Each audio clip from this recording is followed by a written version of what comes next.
All right, everyone. You know how Democrats, in order to shield themselves from complaints about how they were the party of the Ku Klux Klan, which is true, actually, you know how they always say, well, the party switched in the mid-atomic era because of the Southern strategy with Goldwater and Nixon. So actually the Republicans are the real racists. It's very funny when they claim this. Well, as far as partisan structure goes, there was no party switching. So you got to understand. The Democrats are still, historically speaking at least, the party of the Ku Klux Klan in that sense. Not that I'm saying that this is meaningful. 1800s came and went a long time ago. It's the 2020s at this point. It's the 20s and not the 1920s. It's time to get over the past and look towards the future. That being said, it's actually a miniature version of that sort of thing, which is technically true, a massive paradigm shift within U.S. politics, is actually, it's happened again. And I've come to the conclusion that today's liberals are basically Bush neoconservatives. There's a reason why they find Mitt Romney now more palatable and actually praise the Bush family. Oh, Bush had more decorum. Bush was a very serious, astute, intelligent individual. Not a single liberal in the United States would have said that with a straight face if they weren't on a comedy stage in the 2000s. And they would have been right. Bush was an asshole and a warmonger, and then basically helped to usher in the burgeoning dawn of what's become the police state apparatus we now suffer under, attendant with its high costs. Only he preferred to inflate the currency and create debt instead of taxing people, because at least in name he's a conservative. But they're basically acting the same way. Like, I can remember, like, liberals back then, self-proclaimed, very much against government censorship, very much against centrality, actually, after a fashion. In a way, as long as the government was held by a Republican, they almost sounded small government. There was a more libertarian streak among liberals. What's happened is that they've given that up and become authoritarians because they got into power. They got their boy Obama in there, and because of their blind trust of their messiah, because they didn't dare to criticize him because of the color of his skin, which really is what it boils down to, all of these gated community, largely white trust funders, they didn't want to get called racist by other people, and it was fashionable to begin throwing around the R word, for little or no actual cause. We see this online. Everyone is a racist at this point. You had a view that I don't like. You are Hitler. It's essentially how it goes. Because of that, Obama can run roughshod over people's civil rights, fuck around with the economy and do crazy things, and people around him could do the same, and there was never any criticism. So what happened is that the millennial liberals sort of were raised under that environment. And it's funny, because normally, like, the left is noted for, like, more rebellion, but actually they've become the anti-rebellion, pro-establishment movement at this point. Now, this is not necessarily overlapped fully with Democrat. When we talk about liberals, we're not just talking about Democrats. There are people that are more actual left. They'd be more inclined towards a Green Party or a social democrat movement or something. Now, we've got people who are liberal Republicans. They do exist. We also have many conservative Democrats. There are Democrats that are fundamentally conservative. At this point, neoliberals are considered conservative by the new wave left nouveau. The Bernie left considers liberals to be their enemy, or their fair-weathered friend that they intend to stab in the back when they stage their revolution and Comrade Sanders becomes Führer, or whatever stupid shit they've concocted in their stupid minds this week. Anyway, they've taken up now a pro-censorship line. Like, you see very, very few people who are conservative or Republican, at least in name, pushing the idea, for example, that Silicon Valley should censor people's speech.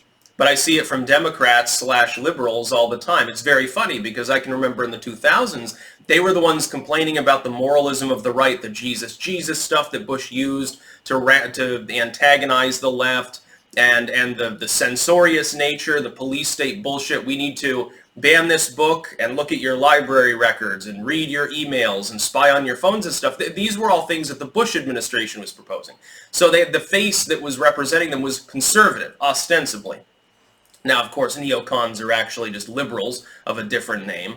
Most people don't realize what neocon actually means, what it actually is. The idea that Bush, for example, was truly a conservative is completely laughable. Conservative isn't, hey, I reduced your taxes by 1.5% while giving corporations trillions in welfare. That's not a conservative position. That's a neocon position, aka a position of big government interventionism, actually. Very pro-monopoly, pro-corporate intervention, pro-privatization only when it benefits essentially the government or the military apparatus. That was basically Bush. Yeah, very, very, very conservative when it came to waving the flag and saying that Jesus was his vice president. Please ignore that dude that's like Darth Vader, who's had 4 different hearts beating in his chest in the background, pulling my puppet strings. It's basically the Bush admin in a nutshell. That more resembles the Democrats or what you would consider loosely liberals or the left today. They're the ones that are proclaiming a need for censorship. They're the ones that are constantly saying how great the FBI is, how great... Essentially, government bureaus that they used to absolutely crucify all of a sudden are their friends. The establishment is their friend. Corporations, billionaires are their friends, except when they're not for tax purposes. Otherwise, those billionaires are good guys, and they help to shut down hate speech on the internet by censoring, whatever person is labeled a Nazi by the SPLC in their weekly fundraiser. It's very funny to see the so-called left act like this. And it crosses over with the actual left. I realize that liberal and leftist in the general sense aren't fully overlapping, but there are connections and there are similarities. Most of those similarities are authoritarian in nature. The difference is that the left is less inclined to want the billionaires to censor people, but they do want the government to take that wealth, centralize, appropriate, and redistribute it. Well, again, that's authoritarian. You're taking from private citizens and putting it in government hands where bureaucrats take a cut before you redistribute it. That is authoritarian, in the fiscal sense at least. Of course, has nothing to do with social issues. But yeah, today's liberals are basically acting like the Bushites were. I used to spar with them back in the mid-2000s, back when I was mainly active on Facebook and Silicon Valley was run by people who pretended to be vaguely left libertarian.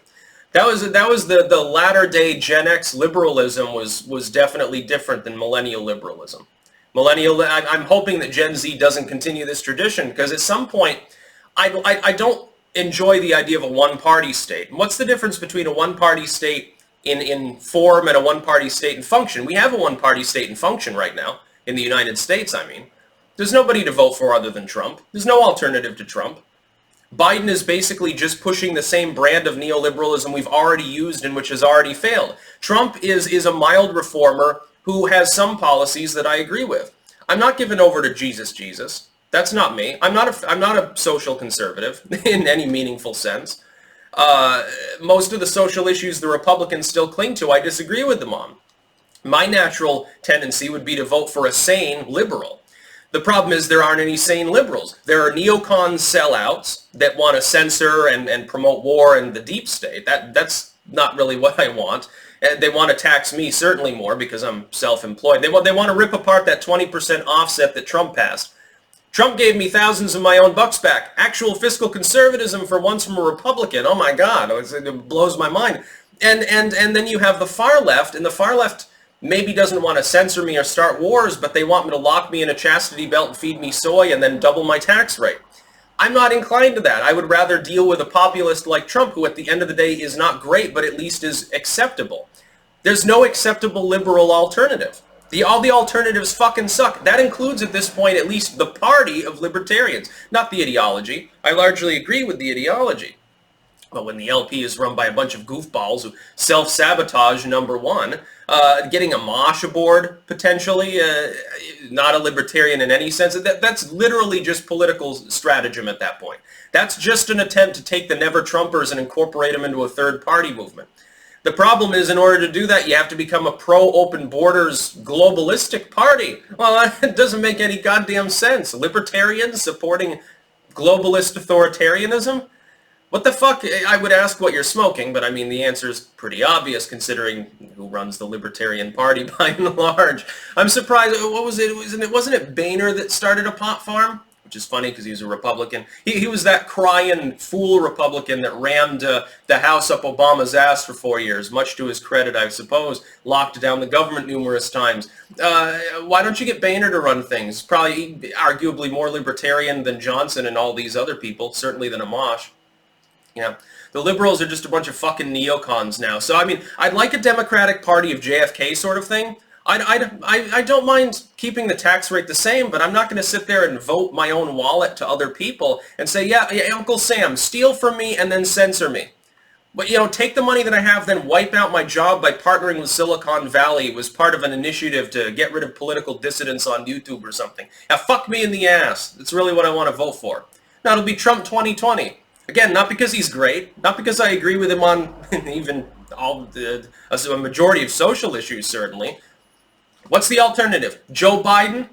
Yeah, I'm going to vote for Joe. Raise my taxes, pander to the left, pander to my whammon voter for no reason other than to say, well, I've got the first female VP and first female president being appointed as opposed to elected. I think that would cause massive social strain.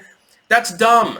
I'm not going to vote for fucking Joe Biden. The Democrats want me to just sort of hold my nose and say, well, Trump did something that you disagree with, so you should vote for the other guy, the demented dude. Yeah, I'm going to vote for a demented dude when they're on the precipice of a Great Depression. That sounds like a great, great idea. That's about all. Peace out.